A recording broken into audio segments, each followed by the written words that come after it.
Okay, welcome in everybody to Nick's Picks about Loki, Season 1, Episode 3, Lamentis. Lamentis? However you say it. I'm recording this before I've actually seen the fourth episode. The fourth episode is already out, but I just haven't watched it yet, and I wanted to kind of get my thoughts on what's going to happen, what I think is going to happen.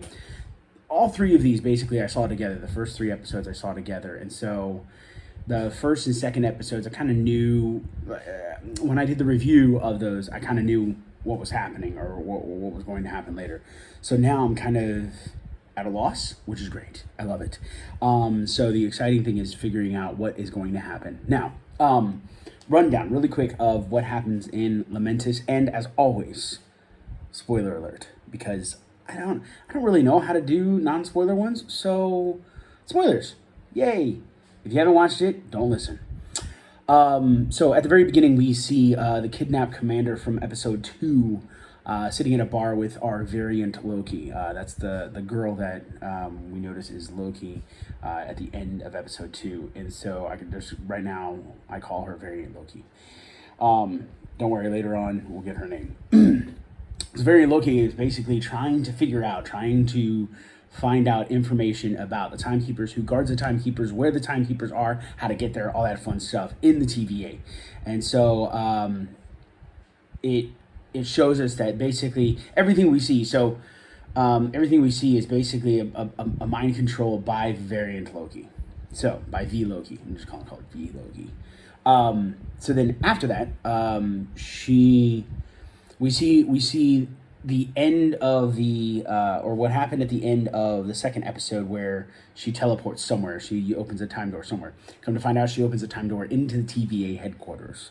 So she goes in and she walks up to a guard and realizes that magic does not work in the TVA, and so she continues fighting. And they have these what they call pruning sticks, basically, which basically means once somebody gets touched by the pruning stick, they disappear. It's as if it's like a reset charge just in a stick.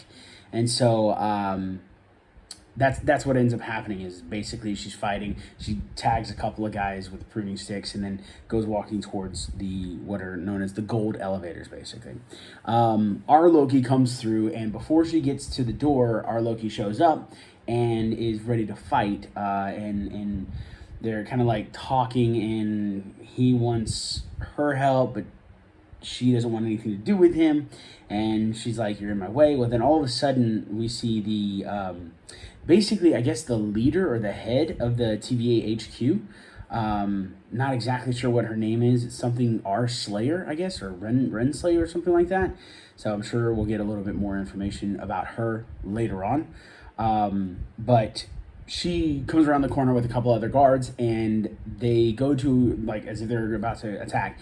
And our Loki, the one that we actually care about and follow, ends up opening a time door to a place called Lamentis. Name of the episode, Lamentis. In 2077. So, Lamentis, 2077. This is another apocalypse. So what we found out last episode was that our V Loki was hiding in different apocalypses, and so this is one. And so this planet, basically, this is a moon, and the planet that the moon circles around is coming in to crash into the moon, and so that is the apocalypse. Basically, nobody lives, obviously. That's what the apocalypse basically has to happen.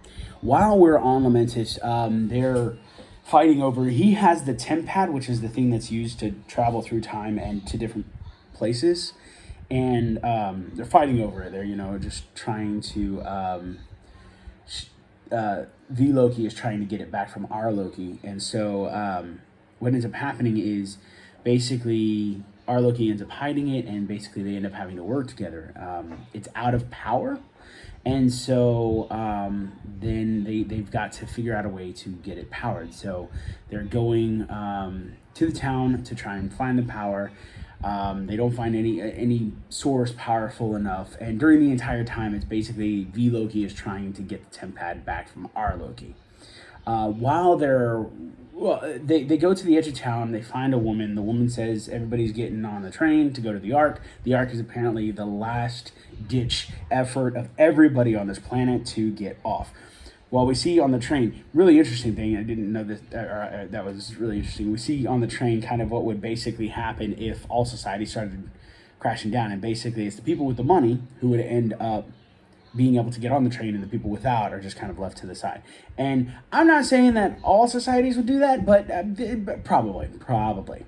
So anyway, they end up sneaking onto this train in order to, because they're trying to get to the Ark, because they need to get to the Ark in order to get power to the temp pad.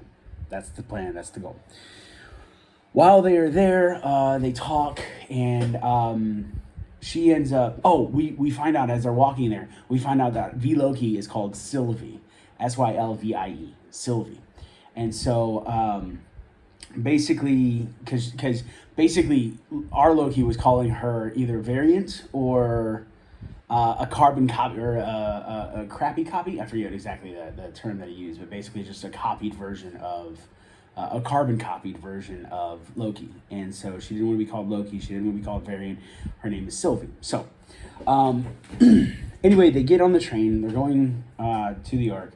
And what ends up happening is the way they sneak on is basically Loki transforms into a guard, or wearing a guard suit, and basically is like taking a prisoner onto the train. So then they, or not, maybe not a prisoner, but leading somebody onto the train. So basically then they're just there talking, and on the way, well, she ends up taking a nap, and he ends up getting out of his guard uniform and ends up getting into his variant outfit. And he's singing, and he's drawing a lot of attention to himself, as Loki is wont to do. And it ends up calling attention from other passengers. One passenger leaves, brings in the guards. They all start fighting, blah, blah, blah, blah, blah. Loki kicks a dude out the window, and then he gets thrown out the window. And then Sylvie, realizing, oh, he's got the temp pad, jumps out of the window. So they're no longer on the train. They have to now walk a ways in order to get to the Ark. What we find out is that the temp pad is now broken, and the only way that they can get now off of Lamentis is to get on the Ark and then make sure that the Ark takes off. Because right now, what we know is that nobody gets off of this rock. Nobody gets off of this moon.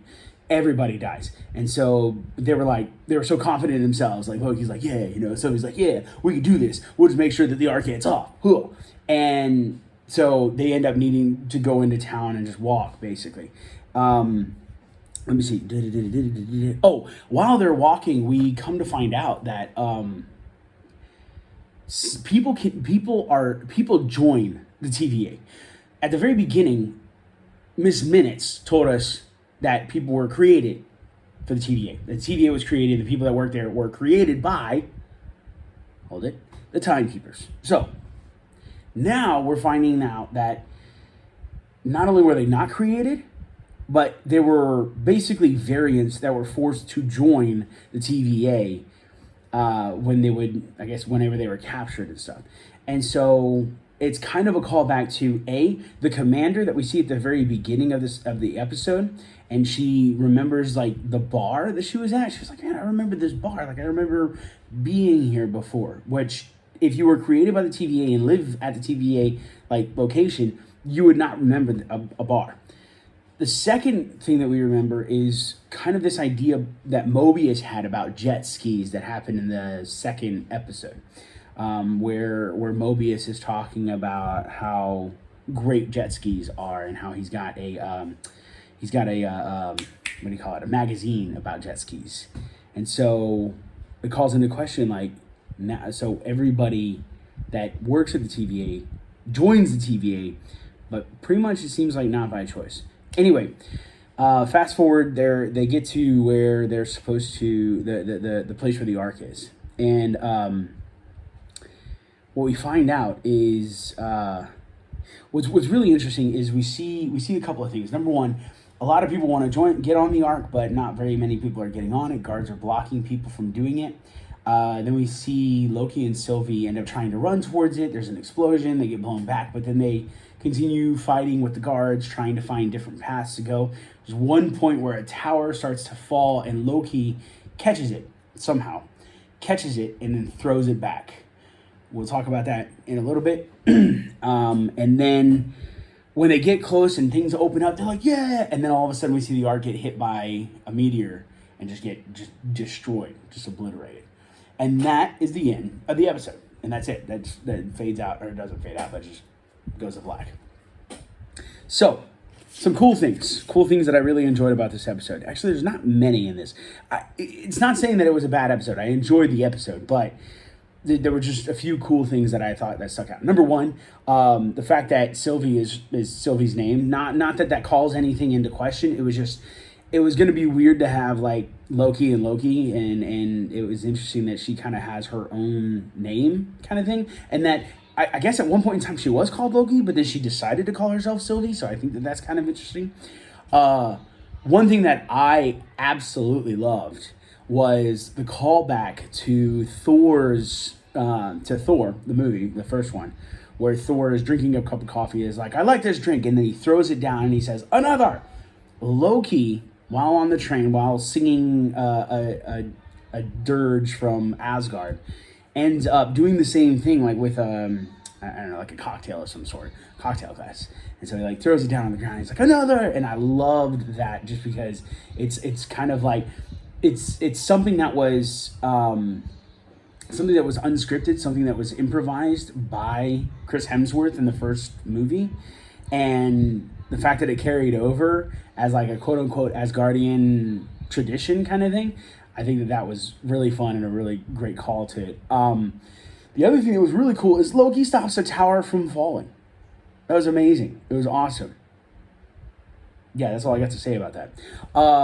Questionable things. First off, just random questionable thing. The outfits for the guards, like that blue, like Smurf blue, like really, it just looked like a bunch of tall Smurfs with just face masks. It's just like.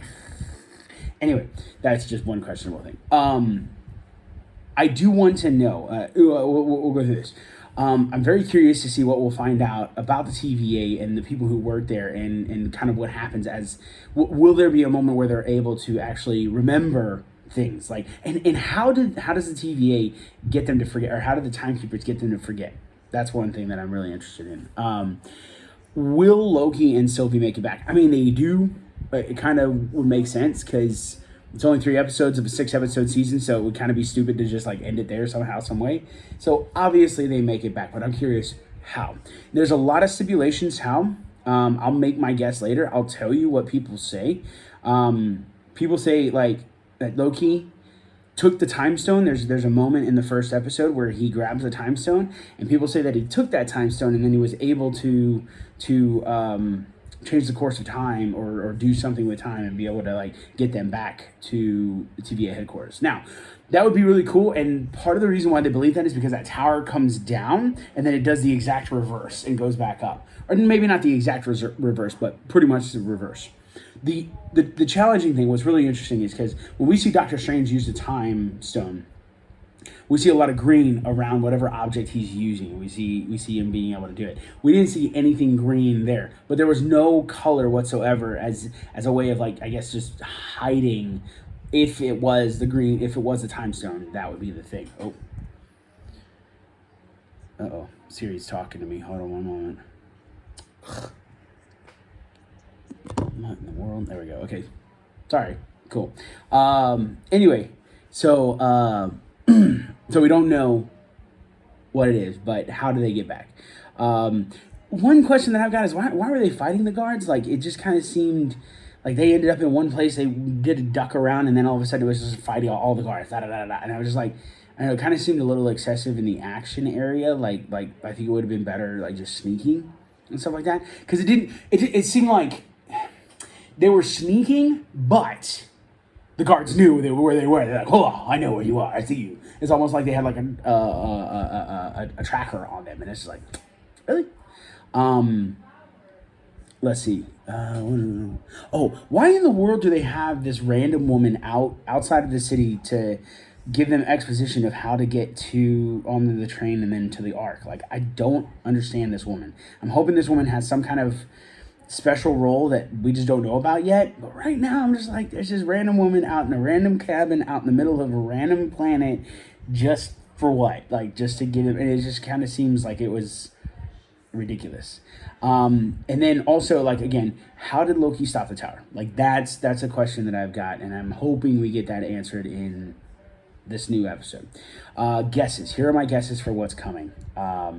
Potentially in this next episode, but eventually at the end of the season as well. I personally think there's two possible answers to how they get back. One, I think it's the Power Stone, because I don't think Loki like did anything in the sense of time. It didn't look like the building was going back up or the tower was going back up, which is normally what the time stone would do. It didn't look like the tower was going back up. What it did look like is it looked like it just got flung back. And so I was like, okay, he's probably got the Power Stone. That's one suggestion, the one idea. And the other thing too is, like, if Loki's just that powerful, holy smokes. Like, I just never knew he was that powerful. Second thing that they could do is maybe do something big that brings the TVA. Because the reason why Sylvie would hide in Apocalypse is because she could do whatever she wanted to and nothing would happen. So maybe they find some way, somehow, some possibility that deviates the variation and creates a nexus where the TVA would come. I think that Mobius gets in trouble. I've seen like an episode, or not an episode, but a small clip of Mobius getting yelled at by the head of the TVA, Slayer. And I do think eventually everyone knows who they are. And I think what we'll find out is that there's actually some sinister creature behind the Timekeepers. That it's not. I mean, obviously, it just kind of seems like the TVA is bad. Because the thing is like, going back to the quote that I really enjoyed from last episode, where Loki is like, not everyone who is bad is truly bad, and not everyone who is good is truly good. Even though, like, the TVA is like marching around like, the Timekeepers are good, they're taking care of the sacred timeline, they're amazing, we should continue following them. And so it kind of would be a callback to that, where it's like, they pretend to be good, but they're not actually good. There's actually a more sinister idea behind it, but I don't know what that is. I'm hoping episode 4 will give me a little bit more of a peek into what 5 and 6 will have in store. Anyway, thanks for paying attention. Thanks for watching. If you can subscribe to either the podcast or the YouTube, give me a like, shoot me a comment, and down there, let's talk about episode 2 or episode 3. And I will be back with episode 4 soon. See you.